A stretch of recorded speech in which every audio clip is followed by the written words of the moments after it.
ഈ തെരഞ്ഞെടുപ്പ് എന്ന് പറയുന്നത് നമ്മുടെ ജനാധിപത്യ സംവിധാനത്തിലെ ഏറ്റവും സുപ്രധാനമായ ഒരു പ്രവർത്തനമാണ്. തെരഞ്ഞെടുപ്പ് നിഷ്പക്ഷമായും നീതിപൂർവകമായും നടക്കണം എന്നാണ് ഭരണഘടനാ നിർമ്മാണ സഭയിൽ തന്നെ ചർച്ചയുണ്ടായിട്ടുള്ളത്.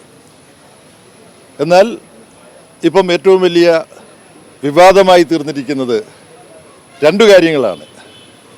ഒന്ന്, SIR എന്നറിയപ്പെടുന്ന സ്പെഷ്യൽ ഇൻറ്റൻസീവ് റിവിഷൻ, വോട്ടർ പട്ടികയുടെ പ്രത്യേക തരത്തിലുള്ള അതിവേഗതയിലുള്ള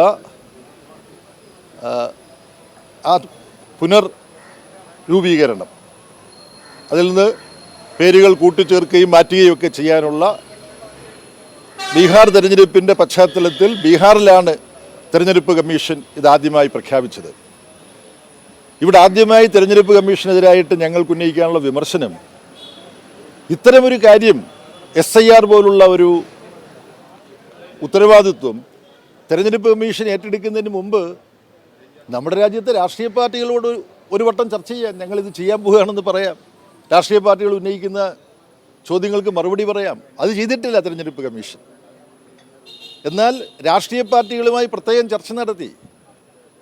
CPM ജനറൽ സെക്രട്ടറി എന്നുള്ള തരത്തിൽ ഞാനും ഞങ്ങളുടെ 2 പ്രതിനിധികളും ചീഫ് തെരഞ്ഞെടുപ്പ് കമ്മീഷണറെയും അദ്ദേഹത്തിൻ്റെ സഹപ്രവർത്തകരെയും ഇലക്ഷൻ കമ്മീഷൻ ഓഫീസിൽ ചെന്ന് കണ്ട് സംസാരിക്കുന്ന ഒരു സന്ദർഭമുണ്ടായി.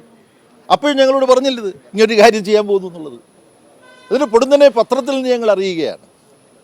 അപ്പോൾ ഇത് വളരെ രഹസ്യാത്മകമായി ചെയ്തു എന്ന് പറഞ്ഞാൽ രാഷ്ട്രീയ പാർട്ടികളുമായി ചർച്ച ചെയ്യാതെ ചെയ്തു എന്നുള്ളത് തന്നെ ഇവർക്കെന്തോ ദുരുദ്ദേശമുണ്ട് എന്നുള്ളതിന് ഏറ്റവും വലിയ തെളിവാണ്.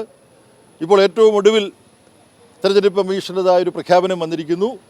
വോട്ടർ പട്ടികയിൽ നിന്നും അർഹരായിട്ടുള്ള ആരും നഷ്ടപ്പെടില്ല എന്ന് ഞങ്ങൾ ഉറപ്പാക്കും എന്നൊക്കെ പറയുന്നു. ഇലക്ഷൻ കമ്മീഷൻ ഔപചാരികമായിട്ട് അങ്ങനെയല്ലേ പറയാൻ പറ്റുള്ളൂ. ഇലക്ഷൻ കമ്മീഷന് പറയാൻ പറ്റുമോ കുറേ പേരെ ഞങ്ങൾ ഒഴിവാക്കാൻ ഉദ്ദേശിക്കുന്നുവെന്ന്? സുപ്രീം കോടതി ചോദിച്ച ചോദ്യങ്ങളുണ്ട്. കൂട്ടത്തോടുകൂടി ഒഴിവാക്കാനാണോ നിങ്ങൾ നടത്തുന്നത്, അതോ അർഹരായിട്ടുള്ളവരെ എത്രയുണ്ടെങ്കിലും അവരെ കൂട്ടത്തോടുകൂടി വോട്ടർ പട്ടികയിൽ ചേർക്കാനാണോ നിങ്ങളിത് ചെയ്യുന്നത് എന്ന് വളരെ ശരിയായ, ആർക്കും മനസ്സിലാവുന്നൊരു ചോദ്യം സുപ്രീം കോടതി ചോദിക്കുകയുണ്ടായി. അപ്പോൾ ഇത് വളരെ ഗൗരവമുള്ളൊരു വിഷയമാണ്.